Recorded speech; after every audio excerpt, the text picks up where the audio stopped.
নমস্কার, রাজনীতির গল্পের অনুষ্ঠানে আপনাদের সকলকে স্বাগত। আমি অতনু ভট্টাচার্য। বাংলাদেশের একদিকে ভারত বিরোধিতার জিগির চলছে বাংলাদেশের অভ্যন্তরে, অন্যদিকে আমাদের সীমান্তে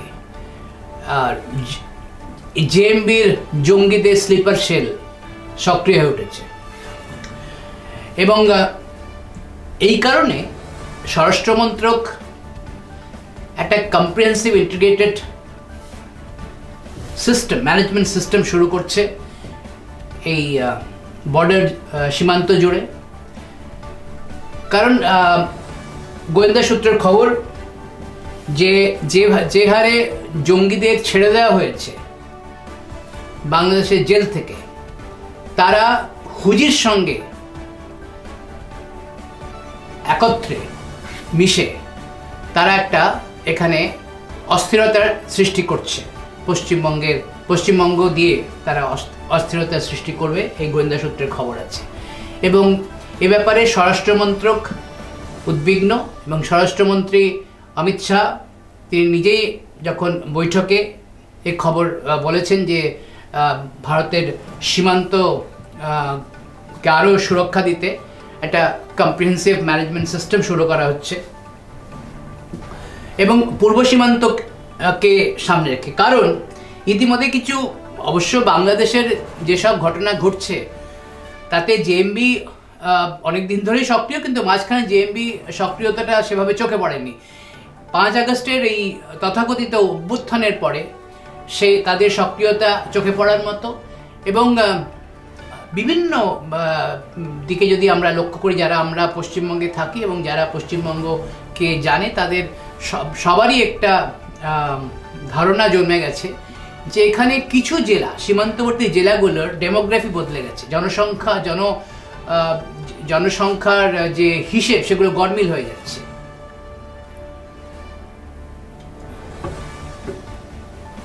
এখানে যে আদলে যে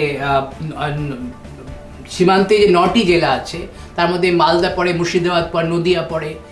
এই জেলাগুলোতে কিন্তু আমাদের ডেমোগ্রাফি একদম চেঞ্জ হয়ে যাচ্ছে এবং এটা সাদা চোখে দেখলেই, মানে এটা তার জন্য কোনো রকেট সায়েন্সের দরকার নেই। সাদা চোখে দেখলেই সেটা বোঝা যায় ডেমোগ্রাফি চেঞ্জ হচ্ছে। হাওড়া হুগলিতেও সেভাবে চেঞ্জ হচ্ছে ধীরে ধীরে। তো এই ডেমোগ্রাফি চেঞ্জ কিন্তু একটা অশনি সংকেত এবং এটা স্বরাষ্ট্রমন্ত্রকের চোখ এড়ায়নি, স্বরাষ্ট্রমন্ত্রকে আমাদের গোয়েন্দাদের চোখ এড়ায়নি। তাদের চোখেও এটা পড়েছে যে পশ্চিমবঙ্গে দ্রুত এই ডেমোগ্রাফি চেঞ্জ হচ্ছে। যেভাবে ডেমোগ্রাফি চেঞ্জ করার চেষ্টা, অনুপ্রবেশ ঘটিয়ে করানো হচ্ছে, সেগুলো কিন্তু শুধুমাত্র যে অনুপ্রবেশ ঘটছে এবং তার মদতে কারা আছে সেটাও কিন্তু জানতে হবে। এবং সেই জন্যই এই একটা comprehensive management, integrated border management system শুরু করা হচ্ছে। আমি আপনাদের বলছি যে ডেমোগ্রাফি চেঞ্জ হচ্ছে এবং এই জিগিরটা বাংলাদেশ থেকে শুরু হয়েছে।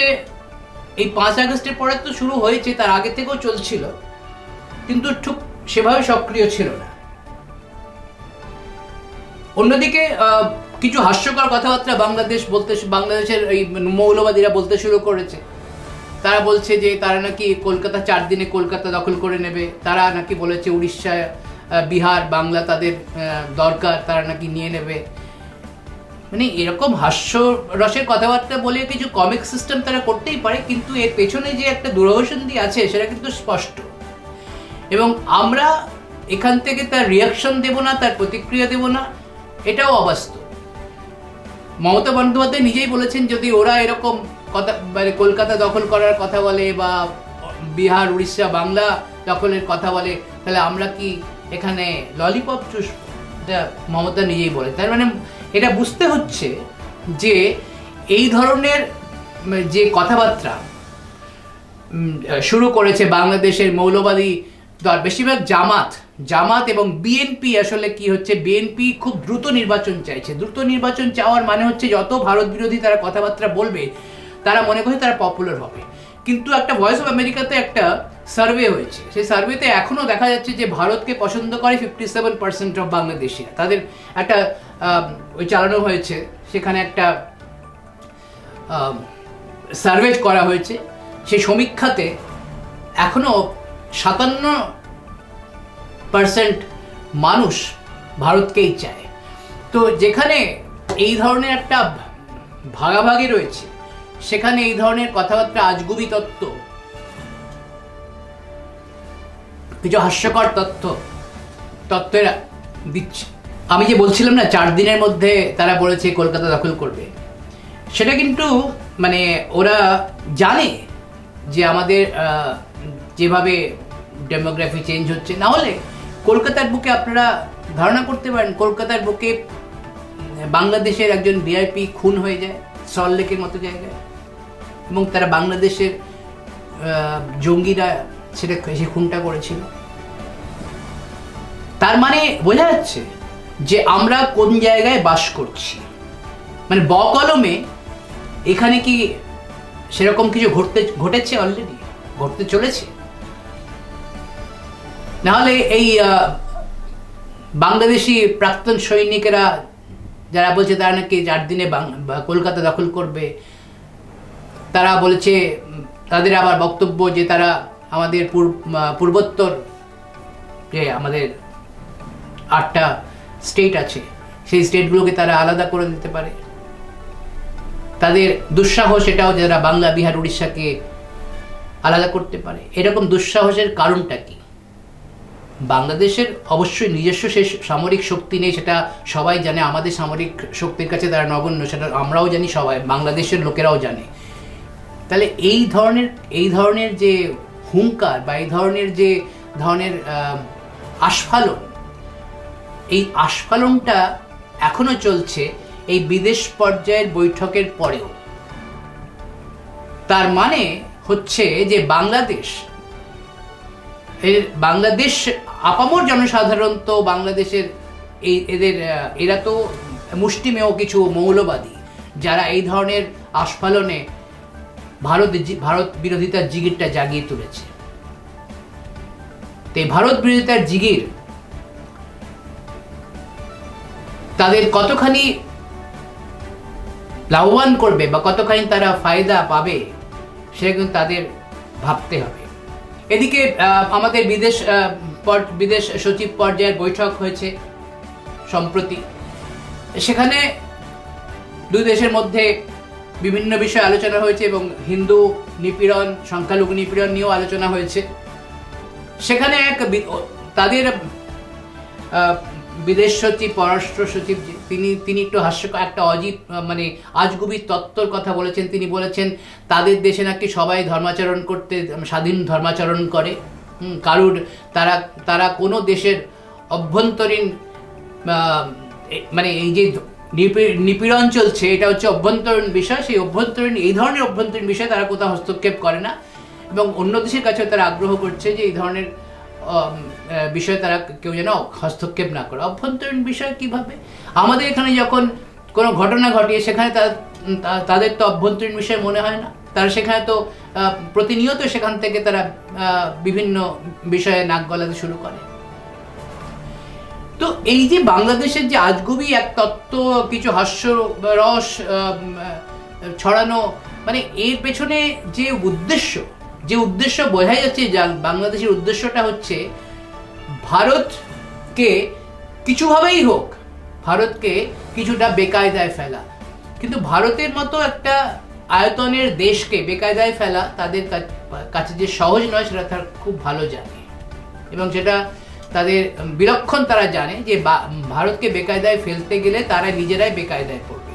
এবং সবচেয়ে আশ্চর্যের বিষয় হচ্ছে বাংলাদেশকে 1971 সালে ভারত বন্ধুত্ব করেছিল, ভারতের সাহায্যে সেই বাংলাদেশ গঠন হয়, এবং আজকে তারা একটা সার্বভৌম রাষ্ট্রের তারা নাগরিক বলে তাদেরকে দাবি করে। সেই দাবি তারা করতে পারতো কি যদি ভারত সেখানে সৈন্য না নিয়ে, সৈন্য দিয়ে যদি যে ভারতের তাদের স্বাধীনতা সংগ্রামে যদি হস্তক্ষেপ না করত? সেটা তারা ভুলিয়ে দিতে চায়। সেটা ভুলিয়ে দেওয়ার জন্যই তারা পাকিস্তানের কাছে নতজানু হতে যাচ্ছে। আমি আগেও বলেছি যে এরা পাকিস্তানের কাছে, পাকিস্তানের একটা কলোনি হতে যাচ্ছে কিনা সেটাও সন্দেহজনক। কারণ এই যে ভদ্রলোক মোহাম্মদ ইউনূস, তার যে ধরনের গতিবিধি, মানে তার আমেরিকাতে, ফ্রান্সে থাকাকালীন এবং অন্যান্য বিষয়ে তার যেসব গতিবিধি আছে, তাতে এটা বলা যায় যে তিনি মানে আন্তর্জাতিকভাবেও ভারতকে কোনোভাবে কোথাও না কোথাও কোণঠাসা করার চেষ্টা করে যাচ্ছেন, কিন্তু সেখানে সফল তিনি হচ্ছেন না, সেটাও সহজেই অনুমেয়।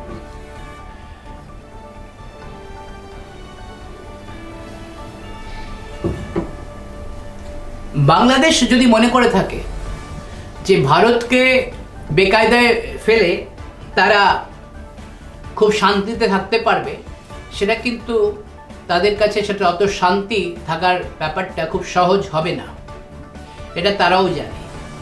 এবং তাদের আগ্রহী হতে হবে যে ভারতকে পাশে পেতে, এবং সেটা তারা জানে যে কিভাবে পাশে পেতে হবে। কিন্তু আসলে নির্বাচন এমন একটা ভোট, এমন একটা জিনিস যেখানে তাদের অভ্যন্তরীণ রাজনীতিটা এমন একটা জায়গায় পৌঁছেছে, সেখানে তাদের ভারত বিরোধিতা, যেমন বিএনপির ভারত বিরোধিতা সবাই জানে, আমরা সবাই দেখেছি বিএনপির ভারত বিরোধিতা। বিএনপি যখন ক্ষমতায় ছিল তখন ভারতের বিরুদ্ধে কিভাবে সেভাবে কাজ করেছিল, কিন্তু সে টিকতে পারেনি। ভারত বিরোধিতা করে যদি টেকা যেত তাহলে বোঝা যেত যে ভারত বিরোধিতা করে টেকা যায় সেখানে। ভারতের বিরোধিতা করে সেখানে টেকা যায় না, এটা মোহাম্মদ ইউনূস বিলক্ষণ জানেন এবং তিনি ভালোভাবে জানেন। তাই তার ইচ্ছে এবং তিনি মনোগত ইচ্ছে যে ভারতের সঙ্গে সদ্ভাব বজায় রেখে তাকে চলতে হবে। এবং তিনি এই বিদেশ পর্যায়ের বৈঠকে যা বাইরে আমরা শুনেছি সেগুলো, তাছাড়া যে ধরনের কথাবার্তা ভেতরে হয়েছে, সেখানে এটা বোঝাই গেছে যে মোহাম্মদ ইউনূস ভারতের সহযোগিতা ছাড়া এক পাও এগোতে পারবে না। আজকে আমার প্রতিবেদনে আমি বেসিক্যালি যে সীমান্তের এই যে স্লিপার সেলের সক্রিয়তা তৈরি, স্লিপার সেল তৈরি, জঙ্গিদের সক্রিয়তা বাড়ছে, এই ব্যাপারটা আমি হাইলাইট এই জন্যে করলাম যে কারণ এইখানে নির্বিচারে, এই অভ্যুত্থানের পরে নির্বিচারে জঙ্গিদের ছেড়ে দেওয়া হয়েছে। এবং জঙ্গিরা কি করবে? তাদের কাজই হচ্ছে ভারত বিরোধিতা করা, ভারতকে অস্থির করা, এবং পশ্চিমবঙ্গের মাটি দিয়ে ভারতকে অস্থির করার এই প্ল্যানটা অনেক দিনের। কিন্তু এবারে সেটা কি সফল হবে? সেইটা কিন্তু একটা কোশ্চেন মার্ক। এই কোশ্চেন মার্কটা রেখে, আমি প্রশ্নটা রেখে আপনাদের সামনে আমি আজকে আমার প্রতিবেদন শেষ করলাম। যদি আমার এই বিষয়ে ভালো লেগে থাকে তো অবশ্যই কমেন্ট করবেন, আমাদের চ্যানেলকে শেয়ার করুন, লাইক করুন, অবশ্যই দেখতে থাকুন রাজনীতির গল্প। নমস্কার।